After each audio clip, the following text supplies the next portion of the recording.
I think it's safe to say too that there's sort of a different set of rules. And I'm not saying everything that comes out of China is bad, but laws that apply in the United States, it's like, this seems pretty cut and dry. Why are we not, shutting them down and keeping them closed forever? In China may not be enforced.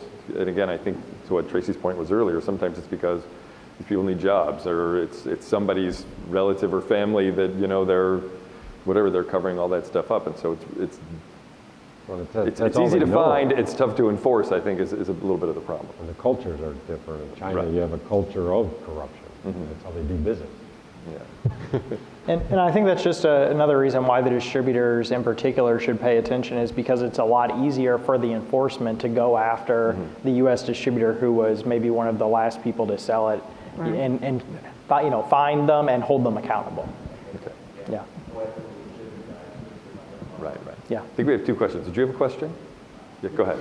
Earlier you were talking about some of the breakers that were found that could have come from years before. There are authorized places in the United States that refurbish. They started with bus duct and bus plugs, but if you want a 3-pole 800 amp breaker, they have them too. Like BD, I just to state somebody that down in Mississippi, you can find that stuff. Are there people that you have authorized to refurbish or rebuild breakers? Or do they have to go back to the factory? No, because we don't know what they're doing to it when they refurbish or recondition it. So we have a stance that we don't support reconditioning of circuit breakers, because again, you don't know what the person's going to do with it. You don't know how they're going to sell it. You don't know the history of the breaker. It just in our minds, not a safe thing to do to a circuit breaker. So there are no authorized refurbishers? No, not authorized by other, we have a services organization in our own company that, obviously they would be authorized, but nobody outside of our company is authorized. I still go back to, even if they're authorized by the manufacturer to refurbish, if you don't see the refurbished label for UL on, it's not a UL listed device. Whether the manufacturer said it's okay for them to do it or not. If it's got the original UL mark on it, It still has to go through the process. that's an invalid UL mark. And we can't qualify their testing of the refurbished product. What did they do to test it? Not only to UL standards, Right. but To your just own. our own Right. standards. And Right. because we're testing to UL standards, so it's kind of one and the same. But we don't know what they're doing. So there's nobody that's an authorized Snyder or Square D refurbisher, to my knowledge. So I'm going to get to your question in a second, but I did a little bit of research before this, and Eaton actually has, you can Google it if you want to, just Google Eaton unauthorized resellers. On their website, they have, these are all the companies that are not authorized to refurbish and resell our products. And that's only page 1. There's really that many. So like it or not, all these companies exist because there's a market to buy stuff from these companies, and Eaton is sitting at home going, I have no control over what they're doing, if they're actually refurbishing these products properly or not, but they're selling our products. And so there's, the danger is out there, again, to Tracy's point of, I just don't know how they're fixing these products that they're pulling off the shelf, if they're going through the UL process.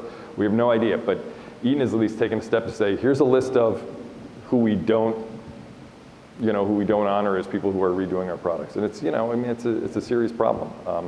And it's certainly something that a lot of companies are certainly looking at and doing. You got a question? Actually, I got 2. If we just pick a name off the list, so this would be for Tracy. So if it came back to you to be tested, and it was deemed to be never installed and new in the box, manufactured by Schneider, does Schneider still carry liability to that product sold or reused? So what I'm seeing is that most of these companies will offer their own warranty. We're talking warranty. So that tells me that they probably understand that the manufacturer's warranty is not going to be the one that's going to be they're going to get. So most of them I've seen are offering their own warranty. No, honestly, we're the same as they are for some bar. We have 3 partners that all were listed as other insured, have very generous Does Schneider ever carry any liability? If it is a gross manufacturing defect on Schneider's part and it's sold through one of those, do you carry do you have any responsibility for that? So are you saying if we like recalled something that No, was? I'm saying if it is a breaker that is sold through one of those that you produce in your box, sealed, never been broken, never been installed, and it has been manufactured in the last 2 months, would you carry liability for it? Well, I'm not legal counsel, but I would think so, but I don't know if. Yeah, and I mean, this is, it certainly depends on the facts, so there's no formal legal advice on, hypotheticals. But yeah, so in particular for safety reasons, product liability is based upon, whoever touched it in the channel, and if there's a manufacturer defect, they're going to be liable if it can be proven that it was their fault. Mm-hmm. Okay, that's what I thought. I was trying to verify. The number two is what percentage of, most of these guys up here, I know I saw 2 or 3 that we dealt with that I picked out that have a policy where they will not even resell, highly counterfeited products. Like there's one up there that won't sell a QO burger because it's so counterfeit.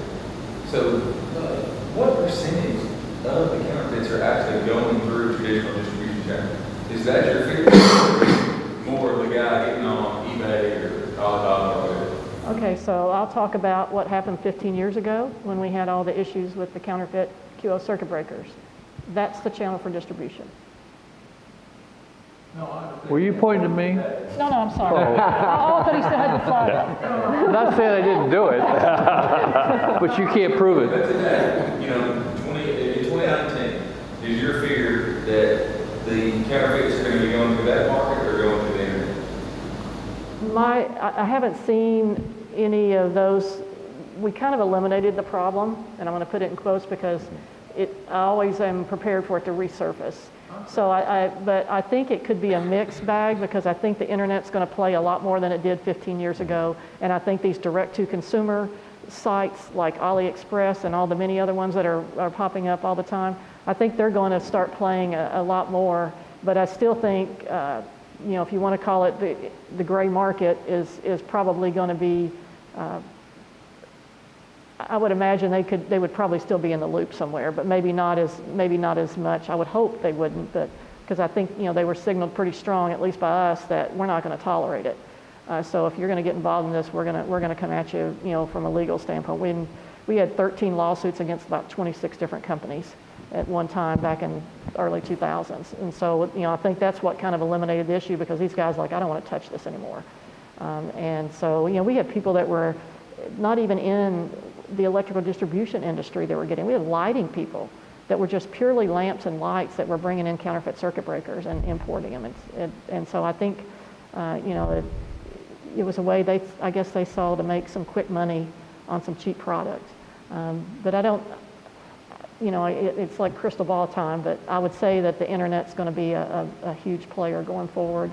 And like I said, I ordered counterfeits right off of AliExpress. And so what stops anybody else from doing it? If I can easily do it, nothing stops, the guy that's out there looking for a cheap product. Recently I saw where they had multi-case circuit breakers being advertised on the internet for €1. There's no way that's legitimate. No way. No, there's no way that anybody could ever make a multi-case circuit breaker for, $1, what's that, $1.50 US, less? Mm-hmm. So it's pretty scary, really. And what's that going to have in it? I mean, the QO breakers that were sold, back then were, a lot of the workings of it were not going to work, were not going to function properly, wasn't going to trip properly. So, now you're talking about a multi-case circuit breaker. That's a lot bigger, device with a lot more, mechanisms in it. So it's really scary to think of, what this could mean, especially if they start getting into some of the big breakers. And those things are the things that support, hospitals and, some of the other very important facilities. So I wish it was all done, but it's not. I'm afraid. Where we see it in our markets, we see the guy, one of the big heroes of the planet, trying to hit budget and find his work online. You can make me delivery. Well, I hope he gets a genuine. Let me ask you a question. Are you all experiencing much in the gray market? We've talked about, counterfeit and refurbished, that kind of stuff, and mostly around distribution equipment. But are you seeing much in the activity in the gray market products? I mean, like lamps used to be the big deal, and now who knows what a lamp is, right? But are you all seeing much in gray market activity? What product, what do you mean? I mean, are you referring to a second tier manufacturer or a true gray market? No, true gray market. No. Yeah, we seem to not being experienced it as much either. I think once lamps became less important and the LED, the LED light sources became important, that waned a lot, because it used to be lamps all the time. You could buy a lamp for 70 cents or 60 cents. Okay, thank you. Anybody else have a question? I think we're about to wrap it up. I want to thank you guys for coming.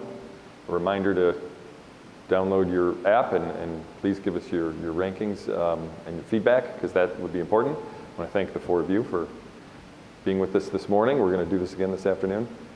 Thanks everybody for coming. If you have additional questions or other things that are coming up, you need to track me down or whatever, one of the panelists, you're certainly welcome to do that. When it comes to either product testing or products that are out there, certainly these guys are going to be around for the rest of the day today. And thanks everybody for coming. I hope everybody enjoys their time at the Eastern. Thanks very much. Thanks, everybody.